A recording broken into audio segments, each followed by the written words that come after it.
Siguro hindi na bago sa inyo ang pagpamingwit ng ibis, pero ngayon ipapakita pa rin namin sa inyo at paparisan natin ng saang at ng lato at ipupuntrip pa rin natin dito sa tunga ng dagat natin at magagakit tayo at purusur na mabubungkag na naman ang mga bahon to. For today's adventure guys ay mamimingwit na naman tayo ng ibis dahil minimingaw na talaga tayo sa pagpamingwit ng ibis at di na naman natin yan papasailuin. Pero bago ang lahat, bumiyahe muna kami papunta sa mga seafoods dahil papalit kami ng saang at ng lato. At zero sa di naasang pangyayari, merong banagan dito na klase-klase talaga at merong kupa at magkamag-anak nga lang para sila pero talagang hindi ka magmamahay dyan na sobrang sarap.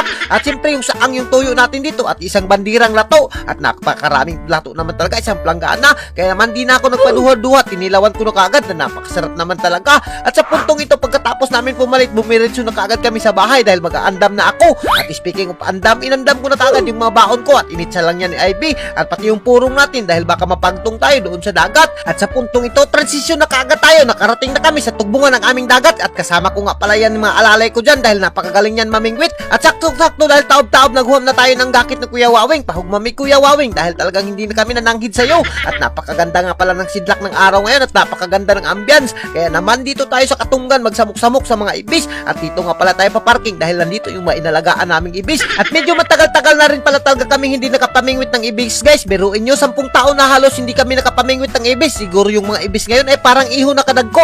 At as you can see naman guys kung ano yung kinukuha ko, yan yung gagamitin natin na paon, mga lamang at mga laway-laway lang talaga yung pambato natin pagdating sa ibis dahil tumutuloy talaga yung ibis kahit anong kuha mo. At as you can see naman guys, nakakuha na kagad ako ng ibis dyan na napakasarap naman talaga at galagang nalilingaw talaga kami kapag namimingwit kami dito sa hunasan namin. Iwan ko ba kung bakit. At kung nakikita nyo naman guys, nakakuha na kami ng 4 na bisis dyan at si Janbert nga ang galing-galing naman talaga mamingwit at talagang napakarami na nakuha namin at nagsunod-sunod yung grasya namin dito sa ibis. At shoutout nga pala sa mga hindi pa nakatesting sa pagpamingwit ng ibis ay naku, testingan nyo na dahil malilingaw kayo at masarap rin naman yung ibis. At pero marami ang nagsasabi na talagang hindi raw nakakain yung ibis. Magkaiba kasi yung ibis dito sa amin guys dahil napakalayo talaga sa mga bahay. Pero yung mga ibis naman na nasa baybay lang at nasa tabi ng bahay ay naku, delikado talaga yun dahil dumadasmag talaga yun kahit anong makita nila at for sure na mabubungkag talaga ang mga tuboy-tuboy doon. At sa mga nagtatanong kung bakit hindi nakasama si Ivy, binilin ko muna siya dahil baka ma-stress yan. Naku, talagang delikado. Dapat nasa bahay lang si Ivy, napapaganda dahil pag uwi natin ay naku, mabubungkag na naman talaga si Ivy kapag nakauwi tayo galing sa dagat. At sa puntong ito dahil marami na yung nakuha namin na ibis, siniwa ko na kaagad yung mga lamas dyan dahil kikilawin natin yan. At mga Bombay luya lang pala yung katapat niyan dahil masarap talaga kapag maraming lamas yung ating kinilaw na mga ibis. At siyempre minutan ko na kaagad at sinagol ko na at siyempre hindi mawawala yung suka natin dyan na napakaaslom sa buong mundo at parisan natin ng asin ng konti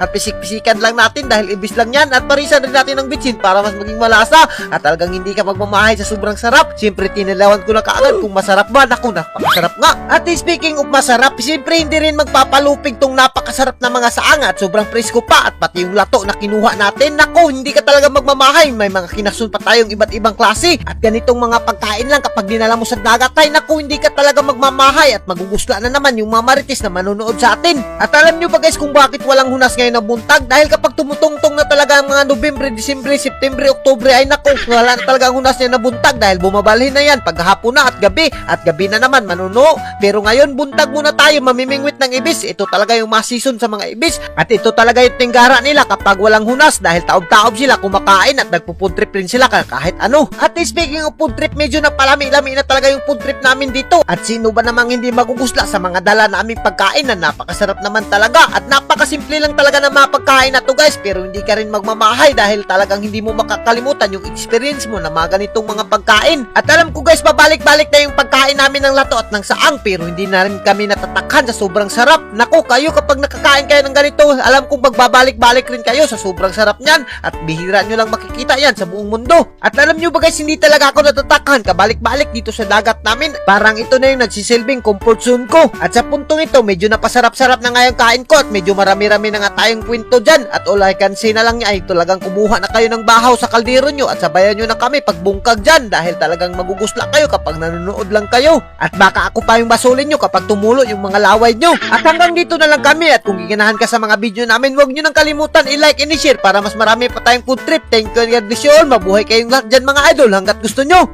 Bago ang lahat